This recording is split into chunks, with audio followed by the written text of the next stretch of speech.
네, 위기의 동물원이라고 돼 있는데 동물원에 무슨 문제라도 있는 겁니까? 우리가 흔히 생각하는 동물원 얘기가 아니라 위기를 맞은 중국 최대 전자상거래 업체 알리바바 얘기를 좀 해드리려고 합니다. 예.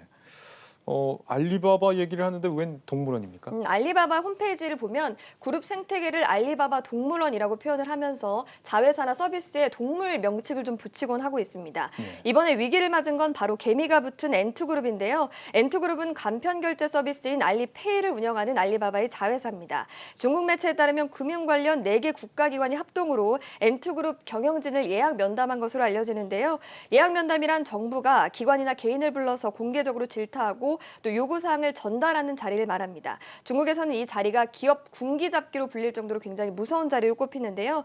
엔투그룹이 진행하는 대출과 투자 상품이 규정을 위반했으니까 즉시 중단하라는 게 공식적인 이유였습니다. 네, 중국 정부 참 무섭네요. 네. 그런데 이 공식적인 이유는 규정 위반이고 그렇다면 비공식적인 이유는 따로 있는 겁니까? 네, 바로 알리바바의 창업자 마윈 때문인데요. 예. 마윈은 지난 10월에 고위 인사들 앞에서 금융당국을 전당포 영업이라고 비판을 했습니다. 그 이후에 중국 당국의 알리바바 규제가 더욱더 강화되고 있는 상황인데요. 상하이와 홍콩 증권거래소는 세계 최대 규모로 예상됐던 엔투그룹의 상장을 좀 중단을 했고요. 알리바바의 백화점 인수 과정에서 벌금을 부과하기도 했습니다. 그러자 마윈은 국가가 원한다면 플랫폼의 어떤 부분이라도 내주겠다 이렇게 투항의 뜻을 밝히기도 했고 반성의 의미로 그룹 일부에 대해서 국유화를 제안했다 이런 보도가 나오기도 합니다. 우리도 금융 쪽은 관치금융 논란이 있는데 뭐 중국은 오죽할까 싶습니다.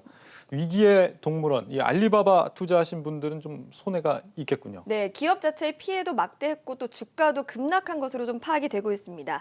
24일 뉴욕 증시에서 알리바바의 주가는 전거래일보다 13% 내린 222달러의 거래를 마쳤고 홍콩 증시에서도 8%가량 하락을 했습니다. 네. 예를 들어서 지난 10월에 고점에서 5천만 원어치의 주식을 사게 됐다면 현재는 1,500만 원 정도를 잃었다고 보시면 되겠습니다. 석 달 만에 3분의 1 토막이 난 거군요. 우리나라에 이렇게 알리바바 투자하는 사람이 많습니까? 네, 서학개미들이 보유한 중국 주식 가운데 선호하는 가운데 하나가 알리바바입니다. 네. 24일 기준으로 홍콩과 뉴욕 증시에서 국내 투자자가 보유한 주식 규모가 4천억 원이 넘는데 그만큼 불안감을 좀 떨 수밖에 없는 상황입니다. 네, 중국 당국의 떼아낸 규제 때문에 한국인들도 손해를 보고 있다 이런 거군요. 네. 이런 문제가 나오면 외국인들이 이 중국 주식에 투자하는 게 좀 껄끄러워지는 거 아니겠습니까? 그렇죠. 당분간 알리바바의 주가 변동성이 커질 것이다. 이런 분석이 좀 많은데요. 투자자들 사이에서는 중국 주식의 최대 리스크가 중국 정부다. 뭐 이런 말도 좀 나오고 있는 상황입니다. 네. 실제로 시진핑 정권은 정부 방침에 따르지 않는 기업들을 가차없이 좀 쳐내온 것으로 알려지는데요. 다른 완다그룹이나 안방보업그룹 등이 대표적인데